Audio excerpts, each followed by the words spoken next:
The Naked and the Dead is the debut novel by Norman Mailer, published in 1948 by Rinehart Company. It depicts the wartime experiences of a platoon. Based partially on Mailer's experiences as a cook with the 112th Cavalry Regiment during the Philippines campaign in World War II. Published when he was 25 years old, the novel quickly became a bestseller, paving the way for other works such as The Deer Park, Advertisements for Myself, and The Time of Our Time. Mailer believed The Naked and the Dead to be his most renowned work. It became the first popular novel about World War II, and is considered one of the greatest English-language novels. It was later adapted into a film in 1958. Plot summary. The novel is divided into 4 parts: Wave, Urgil and Mold, Plant and Phantom, and Wake. Within these parts are chorus sections, consisting of play-like dialogue between characters, as well as time machine sections, which give brief histories and flashbacks of individual characters' lives. The story takes place on Anopopei, a fictional island somewhere in the South Pacific. American forces are faced with a campaign to drive out the Japanese so that Americans can advance into the Philippines. The novel focuses on the experiences of one platoon. Part 1, Wave. Staff Sergeant Sam Croft, Woodrow Wilson, and Roy Gallagher are playing cards the night before a scheduled attack. They are members of a recon platoon fighting in the Asian theater of World War II, on a fictional island named Anopopei. The next morning, as the platoon takes boats to the island, they are nervous. Sergeant William Brown and Corporal Stanley talk about women and the other men in their squad. The assault begins, and as the platoon waits for their scheduled turn to come to the island, they nervously joke amongst themselves. Once the squad reaches the beach, they begin digging foxholes. Stanley picks a fight with Oscar Ridges and Red Wilson, but ultimately Red knows the time is not right for a fight, and he backs down. Croft leaves to find his commanding officer. Once they've begun to settle in on the beach, the Japanese begin to attack. The squad splits up. Corporal Toglio, Hennessy, and Ridges have completed their foxholes, so they stay on the beach. Brown, Gallagher, Wilson, Red, Stanley, and Sergeant Julio Martinez run after Croft. As the beach is shelled, Hennessy panics and soils himself. He runs down the beach in an attempt to clean his pants, but he is killed by shrapnel. Part 2, Urgil and Mold. Croft pleads with higher officers to give him more men to replace those lost. He ultimately earns an extra replacement man, bringing the depleted squad up to 14 out of an intended 20. Roth and Goldstein, 2 of the new men in the platoon, bond over their shared Jewish heritage. Lieutenant Robert Hearn, a non-com officer, snaps at the officers' table towards a couple other officers. Major General Edward Cummings steps in to prevent the situation from escalating further. Hearn and Cummings form an odd friendship. The two talk in Cummings' tent at night. They discuss philosophy and Cummings analyzes Hearn's personality based on his behavior. Cummings tells Hearn that, as an officer, he must develop resentment for the enlisted men. An intense storm comes in, destroying all the work the enlisted men had done the previous week building a bivouac. Tents go flying and everyone tries to stay as dry as they can, in an effort to keep the men's spirits up during the storm. Red leads them in song. General Cummings makes the rounds to evaluate the storm damage and good-naturedly tells the men to expect a Japanese attack. Cummings makes further preparations up and down the line for the attack. Roth and Mineta are separated from the rest of the squad, and when they hear gunfire, they assume recon must be in the middle of a firefight. As Roth keeps watch, he falls asleep at his post and wakes up Stanley a half-hour late. The next day, the other half of the platoon moves anti-tank guns, which is difficult because of all the mud. Wyman drops his leg off the gun, and it rolls all the way back down a hill. When he tries to take responsibility, Croft thinks he's covering for Goldstein, who he blames instead. The entire platoon meets back up, and as they sleep, they're attacked by Japanese soldiers. Luckily, Croft is one of the men on watch when they attack, and he leads the platoon in repelling the Japanese, killing multiple Japanese soldiers. Toglio gets hit in the arm during the battle, which means he'll get to go home. The soldiers say he's lucky because his wound won't prevent him from doing anything once it heals. But he still gets to return to America. The Japanese attack up and down the American lines, but the Americans fend off the attack at all points. Cummings and Hearn continue their antagonistic relationship, and Cummings assigns Hearn to oversee the construction of a recreation tent for the officers. Hearn realizes he is feeling the resentment towards the enlisted men that Cummings predicted. The two discuss the nature of war, soldiers, and fighting. They also discuss politics and philosophy, and Cummings beats Hearn in a game of chess. Cummings tells Hearn, "My wife is a bitch." It is implied that Cummings is gay. Between Cummings and Hearn was the uncomfortable realization that they did not like each other at all. Croft, Red and Gallagher run into 4 Japanese soldiers in the forest, who don't notice them. Croft throws a grenade, killing 3 of the soldiers. Red goes to finish off the remaining soldier, but his gun jams. The soldier rushes Red with a bayonet, and Red trips and falls. Croft comes out and stops the soldier from killing Red, and the Japanese man surrenders. Red goes back to camp, and Croft and Gallagher take the soldier prisoner. Croft gives the prisoner a cigarette and some chocolate. The prisoner shows them a picture of his family, and Gallagher tells him that his wife is going to have a baby shortly. Croft gives him another cigarette and then shoots him in the face, which brings him a perverse sense of pleasure. Wilson hears about a sergeant in another platoon who makes good liquor. He borrows money from a few other men to buy some. Wilson buys 4 canteens and brings 3 back to the squad, hiding one for himself. The men get drunk together. Wilson offers Goldstein a drink, but he refuses, saying that he is in the middle of writing a letter to his wife. The men mock Goldstein for being Jewish, and he realizes he hates everyone around him. He writes to his wife that he cannot remember why he is fighting. The drunk members of the platoon look for corpses to loot, but only find bodies that have been picked clean of souvenirs. Wilson drinks the canteen he stashed away before he goes on watch. As he stands by the machine gun, drunk, he sees a bush that he thinks would be a good hiding spot for a Japanese soldier, so he shoots the bush. The men wake up in a rush, thinking they are under attack. When Croft realizes that Wilson is the only one shooting, he yells at him. Hearn sits on a beach relaxing with the other officers as the enlisted men work in the forest. He realizes he does not like any of the other officers, and he has stronger feelings of resentment towards the enlisted men. The men discuss all the important men they knew back in the States, and one of them claims to have known Hearn's father. Hearn quickly realizes that this man did not know his father, and he likely didn't know any of the other important people he claimed to know either. Major Dolson makes an officer with a camera take pictures of him shooting pebbles with his carbine to send back to his skeet shooting club back home. A load of mail comes in. Wyman is upset because he didn't get anything from his girl back home. Red comforts him. Wilson's wife is angry that he doesn't send more money, and Wilson has Gallagher transcribe an angry response for him. Gallagher reads his own letters and feels a pang of jealousy to discover that an old friend earned a promotion that he was once up for. The chaplain calls Gallagher in and reports to him that his wife has died in childbirth, but his child survived.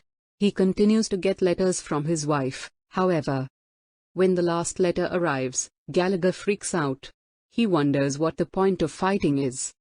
He thought of Hennessy and his mouth tightened. Get your head blown off. For what? For what? Stanley, who just made corporal, clashes with Sergeant Brown. The two are unsure how to relate to each other.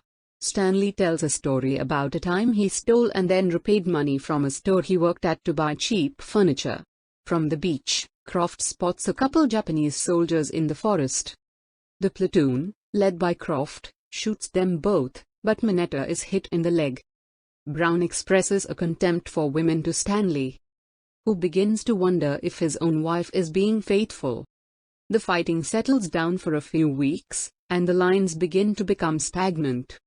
Cummings worries that the men are getting too comfortable in one place, which will make them unwilling to fight. He fears that if he cannot shift the front line, he will be replaced. His anxiety leads to health problems and constant outbursts directed at Hearn. Cummings commands Hearn to have Cleland, an enlisted man, put flowers in his tent each morning. This inspires conflict between Hearn and Cleland, which is what Cummings intends. Hearn becomes frustrated and easily provoked. Cummings instructs him to go pick up supplies for the officers' mess hall, but secretly pays off the seller to keep the goods from Hearn. Hearn bribes an assistant to get the supplies and later realizes what Cummings has done. The incident reframes Hearn's past experiences with Cummings, which he realizes have all been aimed to anger him. Furious, Hearn extinguishes a cigarette on the floor of Cummings's tent when Cummings is gone. Cummings discovers that a sergeant has been falsifying his patrol reports and realizes that his entire command has likely been doing the same thing. He vows to crack down on disciplinary issues. He returns to his tent to discover Hearn's cigarette. He summons Hearn to his tent for the first time since they played chess. They have an intense discussion about the war and what will happen afterwards. Cummings reiterates his distaste for women. Cummings explains to Hearn that he wants to be a type of god. Cummings smokes a cigarette and throws it on the ground, just as Hearn did. He commands Hearn to pick up the cigarette or he will be court-martialed. Hearn asks him for a transfer to another division and Cummings denies his request and tells him to work labor under Dulcin. Hearn cuts Cummings back by asking, "Short of bringing in every man in the outfit, all 6,000 of them, and letting them pick up your cigarettes, how are you going to impress them?" Mineta is in the hospital from his gunshot wound, which is healing quickly. He worries that he will be sent back to the front lines, so he deliberately reopens his own wound. When he realizes he will likely be discharged, he decides that he would rather feign insanity in order to get sent home than return to the platoon. Mineta fires his gun in the medical tent and yells about enemy soldiers. A doctor is skeptical, but Mineta is sent to a separate tent for mental patients. Mineta spends a couple days in the mental ward and realizes he can't take it anymore. So he claims to have woken up with no memory of the past week. The doctor, who was skeptical, pulls him aside and tells him that he knew Mineta was faking.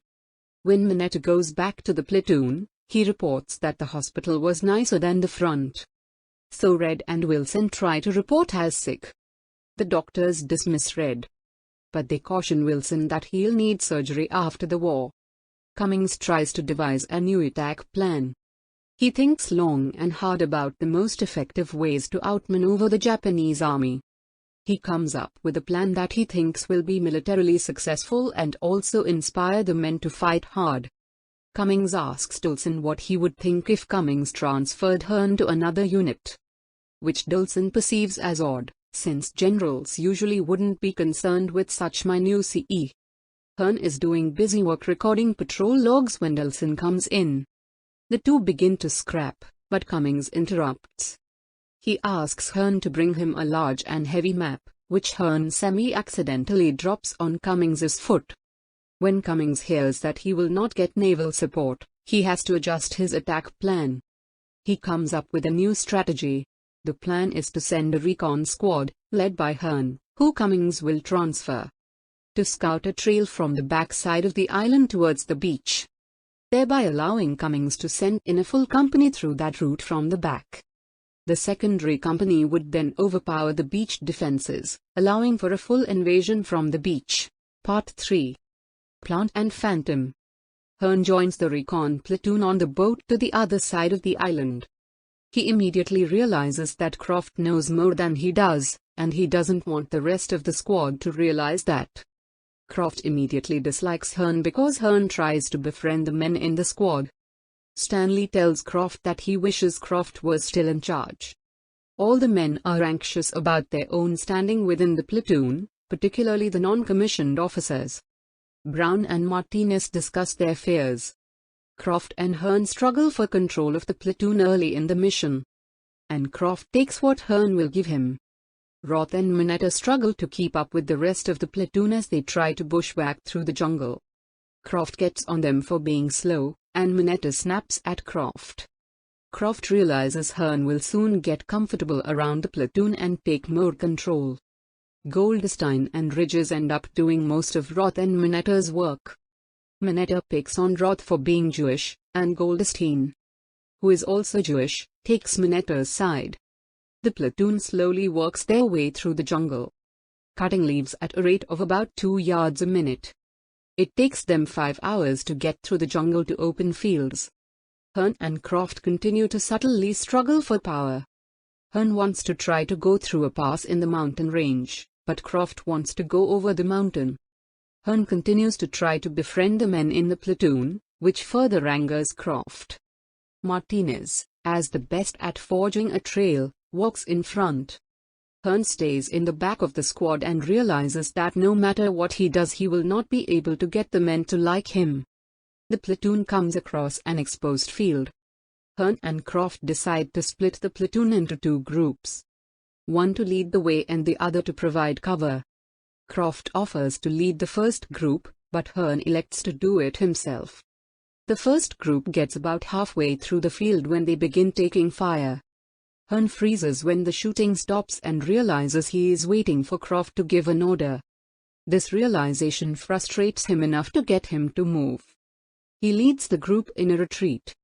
They move away from the field for 10 minutes before they realize Wilson is missing. Wilson was shot in the stomach during the skirmish. He hides in a patch of tall grass, unseen to Japanese soldiers who he can hear talking. Croft, Red, Gallagher, Ridges, and Goldstein go back to the field to get Wilson.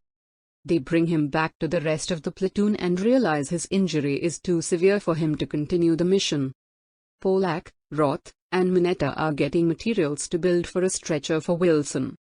But Roth gets distracted by a baby bird. Everyone is looking at the bird as Croft builds the stretcher. Croft sees them gathered around the bird and goes into a rage. He crushes the bird and throws it. The men are furious about it, and Red decides that enough is enough and challenges Croft. Hearn breaks up the fight and orders Croft to apologize. He does so reluctantly and only becomes more angry at Hearn. Brown, Stanley, Ridges, and Goldstein are assigned to carry Wilson back to the beach. And 4 more men, Mineta, Wyman, Polak, and Gallagher, go with them to help until they're far from Japanese lines. Leaving just 5 men, Hearn, Croft, Red, Roth, and Martinez. After Mineta, Wyman, Polak, and Gallagher return to the rest of the platoon. Brown stresses over the responsibility that he has been given. He realizes how important it is to him that they bring Wilson back alive. Back on the other side of the island, Cummings is pleasantly surprised by how well the attacks are going. He realizes he has misjudged his men's morale, but it has worked out for the best since the men are more inclined to fight when they are restless. He receives word that he will receive more naval support than he expected. And he wonders if the recon mission was necessary. Roth is experiencing extreme anxiety, which is causing him stomach problems and keeping him from sleeping.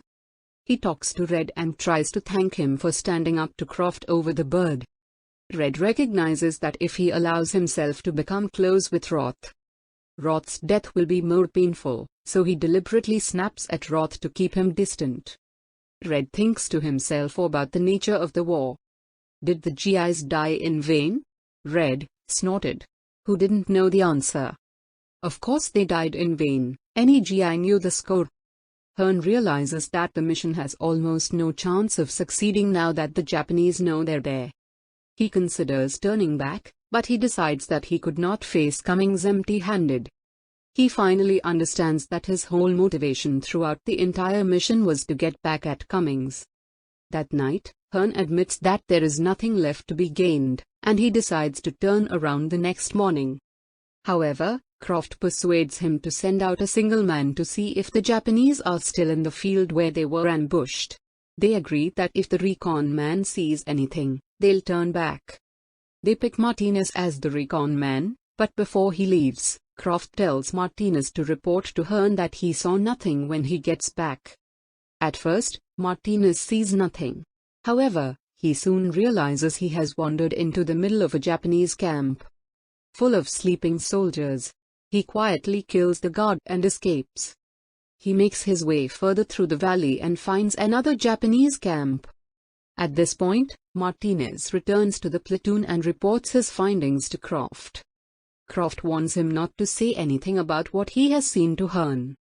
Croft tells Hearn that Martinez saw nothing on his recon mission, and Hearn feels obligated to try to go through the valley.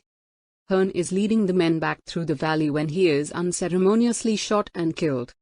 Croft feels a sense of relief. No longer was there that confusion, that momentary internal pause before he gave an order.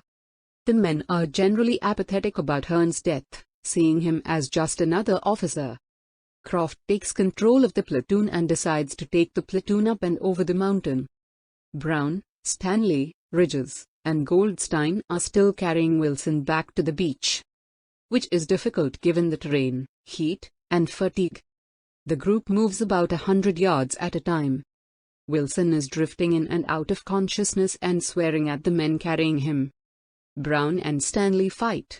Wilson wants water, but Brown says he can't have any because he has a stomach wound. Wilson begins to hallucinate. Wilson demands that they leave him, and each man individually considers it. Stanley collapses, and Brown stays with him, while Ridges and Goldstein continue to carry Wilson back to the beach. Croft cracks down on discipline to reassert himself as the leader of the platoon. Martinez tells the other men that he saw Japanese soldiers on his recon mission the night before. But when he reported it to Hearn, he didn't believe it. Martinez believes that this is the truth.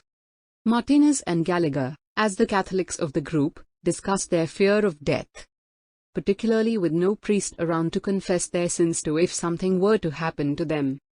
Croft knows that he must reach the top of the mountain, or the trick he pulled that got Hearn killed would be for nothing. But the mountain is extremely difficult, and the men are not motivated. Goldstein and Ridges continue to carry Wilson. They are exhausted beyond conversation and can only carry Wilson for 10 to 15 yards at a time. Wilson continues to mutter nonsense. By the end of the day, they've advanced 5 miles since they left Brown and Stanley. Cummings leaves the island for Army headquarters to appeal for more naval support. Major Dulson is left in charge. Dulson receives a report indicating a large breach in the Japanese lines and sees no choice but to attack. He finds himself hoping that the report is untrue, because he is unsure of what to do in the case that the report is correct. He realizes he is unqualified to be leading the army in such a situation, and he wishes Cummings had not left. Dulson quickly throws together an attack plan, and as the plan is executed, he realizes there are many things he has not considered. Dulson's attack is wildly successful. The Japanese general is killed, along with much of his support staff. Cummings returns with the destroyer he just begged for, only to find that there is no longer much of a need for it. The destroyer provides a little bit of support from the sea, and the Americans essentially wrap up the campaign. Cummings has forgotten entirely about the recon mission. Up on the mountain, the platoon has no idea what is happening with the rest of the campaign. The mountain proves more treacherous than even Croft expected, and every man in the platoon, including Croft, feels an internal desire to turn back. Mineta, Wyman, and Roth are dragging behind the rest of the squad. Roth begins to fall every 100 feet or so, to the increasing irritation of the rest of the platoon. Roth falls again and tells them to leave him behind. Croft hits him and yells, "Get up, you Jew bastard!" The comment angers Roth enough to motivate him to stand and continue. The mountain terrain is becoming increasingly dangerous, and they come to a narrow ledge in front of a gap of about 4 feet. Croft sees no way over it but to jump, and everyone in the platoon achieves the jump with relative ease. Roth knows he cannot make the jump, but as he stands on the ledge, he hears Gallagher goading him. He jumps but comes up short and falls to his death. Goldstein and Ridges continue to struggle with Wilson. Ridges can no longer remember why Wilson should not be allowed to have water and gives him some. Ridges comes to the realization that no matter what they do, Wilson is going to die. Both Ridges and Goldstein consider leaving Wilson, but they both decide that they cannot for religious reasons. Ridges asks Wilson to repent before he dies, and Wilson, who is no longer lucid, agrees.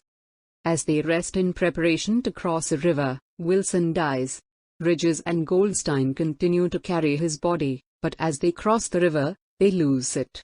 Ridges and Goldstein make it back to the beach and realize they have nothing to do but sit and wait for the rest of the squad.